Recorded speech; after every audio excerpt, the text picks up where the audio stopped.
Think one of the most interesting parts about the whole education system is how it actually discourages innovation and creativity.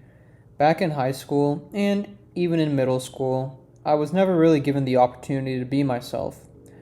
It was always do this specific assignment, meet these exact expectations, and on the surface, that seems fair, you know? Especially when you're young and still figuring things out, structure can help guide kids who don't know much yet. Because, let's be honest, when we were young, we didn't really care about most things. And, that's not really our fault, we're kids. But when you get to college, things start to shift. Now, depending on your major, you get more freedom, not just in terms of choosing your classes and building your schedule, but also in how some coursework is structured. For context, I'm about to graduate, I've got one more semester left, and I'm majoring in business administration.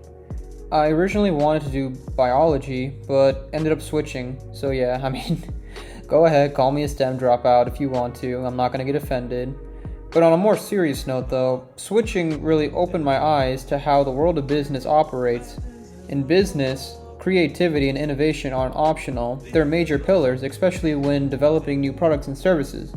After all, that's what, brings us a lot of amazing things. They didn't come from just someone looking at a set of instructions on how to do. It's like, no, they looked at this and they're like, no, I want to do something else. I want to do something a lot more than what is already set out. Got to think outside the box. I remember seeing true innovation for the first time with the iPhone. Yeah, sure, smartphones, they existed before Steve Jobs ultimately introduced it, but they weren't like what he presented, He showed a device that was essentially, it was a computer in your pocket, pretty amazing, It was like you could make calls, listen to music, browse the web, all in one. He took the best of what existed and he was able to, seamlessly combine it together.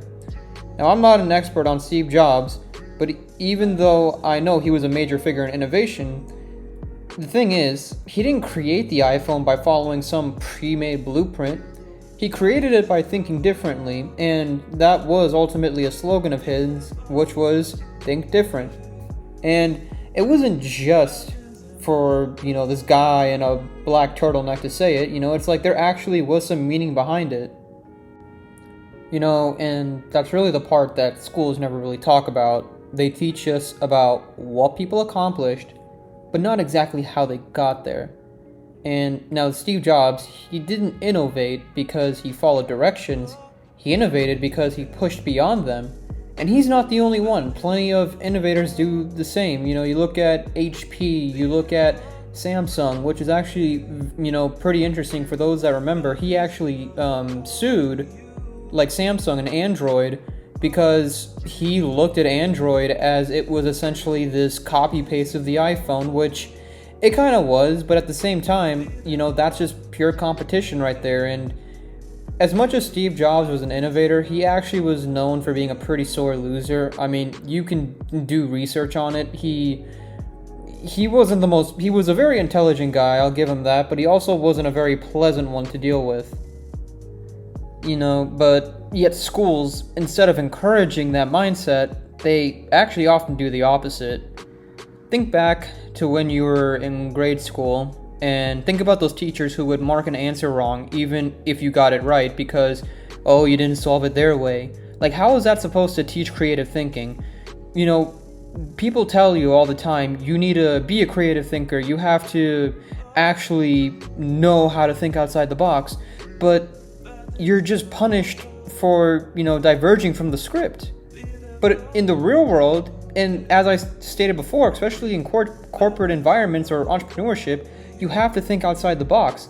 Steve Jobs had to think outside the box, otherwise we would have never had the iPhone. And the fact that so many schools punish that mindset, it tells me that they're not trying to create future leaders, they're trying to create future, followers.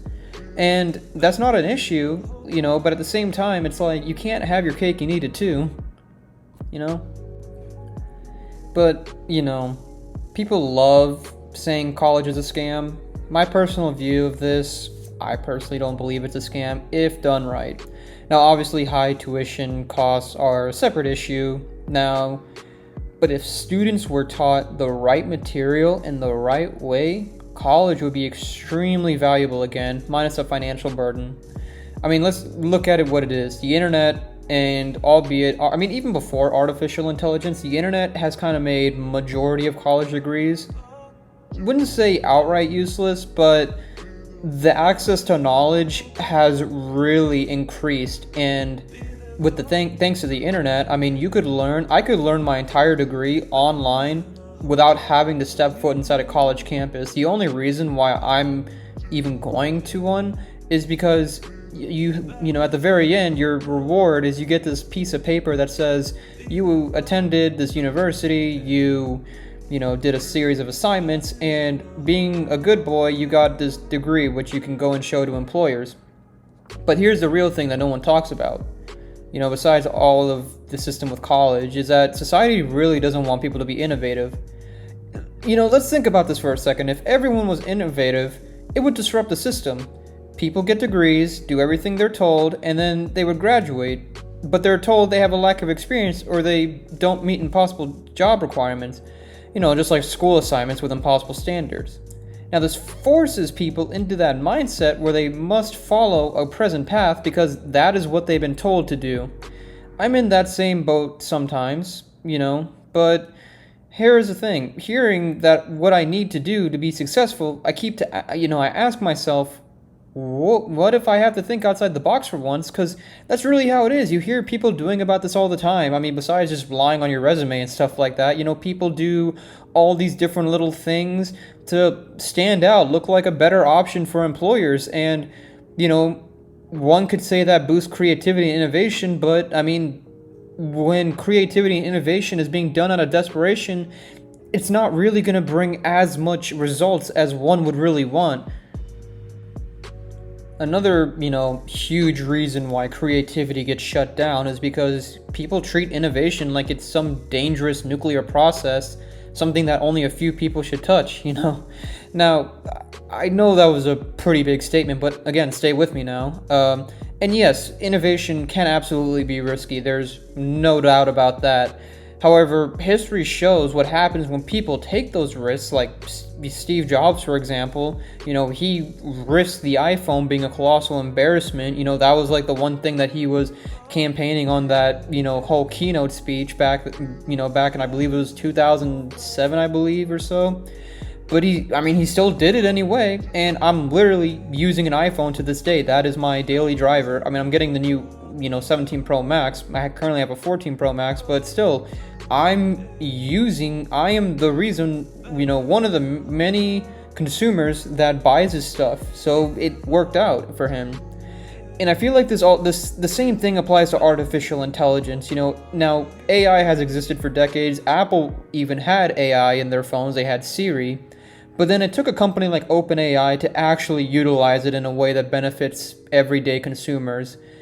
Nowadays, you see people using AI constantly, and, not just for, cheating in college, not that, but, actual, I know, my aunt, she uses AI all the time when it comes to travel to help her build, a travel schedule.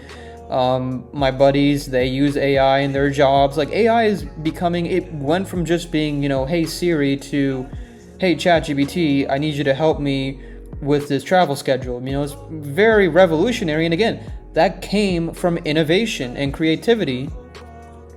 So I was reading this article, which I'll go ahead and link down below, from the Inside Higher Education, and it ties directly into this. It talks about how modern culture industries are dominated by a handful of giant companies that prioritize safety and profit over risk-taking.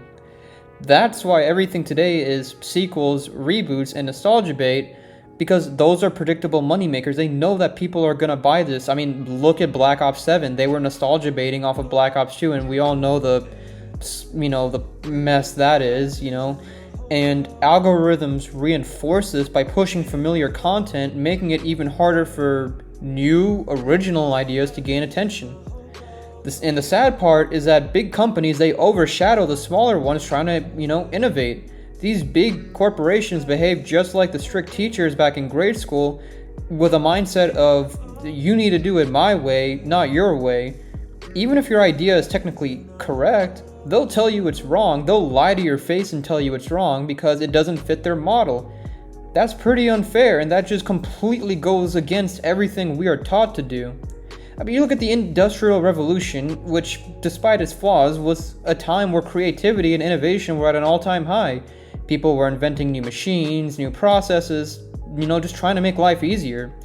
Now, especially here in America, it feels like we've shifted into a corporate safety mentality. You'll hear tech giants publicly preach innovation, we need innovation, yet inside their companies they operate under the follow my procedure and don't deviate. If you try to be creative, you're suddenly a problem. I look at Gabe Newell's Valve as one of the rare counterexamples actually, and it furthers my point. Valve actually encourages employees to explore creative ideas and look at the incredible games they've made, and creativity, it thrives when people are free to think and they feel like they don't live in like this, totalitarianism. I think that's the word. I'm probably gonna get eaten alive in the comments for it, but you know what I mean? Like, when people feel like they can actually do things the way they want to and they can let their ideas flow, that is when true, profits come from, not just from following a handbook from 2013. Now, of course, don't take this as innovation is an excuse to be insubordinate. Innovation is not, it's not an excuse to be insubordinate. Some protocols exist for safety or legal reasons, but outside of that, people should be asking, how can we do this smarter? How can this be better? Yet many workplaces punish this type of thinking despite claiming that they value it. I'm looking at you, tech giants. I honestly think the issue starts at the education level, and I genuinely do believe this is a supply chain issue. Our school system conditions kids from pre-K through 12th grade and even into higher education to follow strict instructions, and while some rules aren't necessary, I feel like the system overrides it, and I guess one could even argue it leads to an abuse of authority.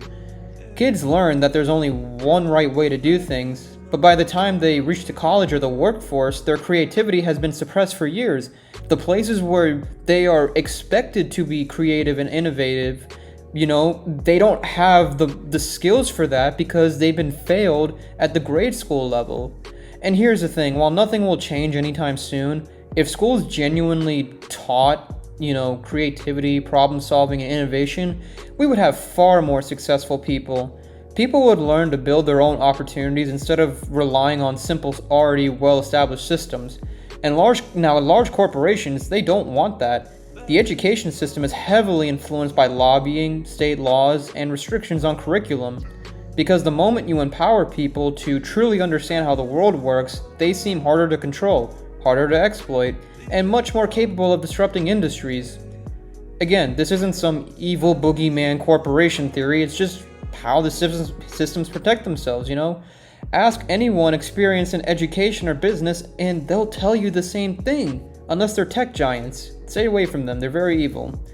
Anyway, I hope you guys enjoyed the video. This is only my second one and I'm still kind of figuring out everything, but hopefully I'll get better with each upload. Please let me know if there are any topics or articles you would want me to discuss and cover in the next one. Have a good one.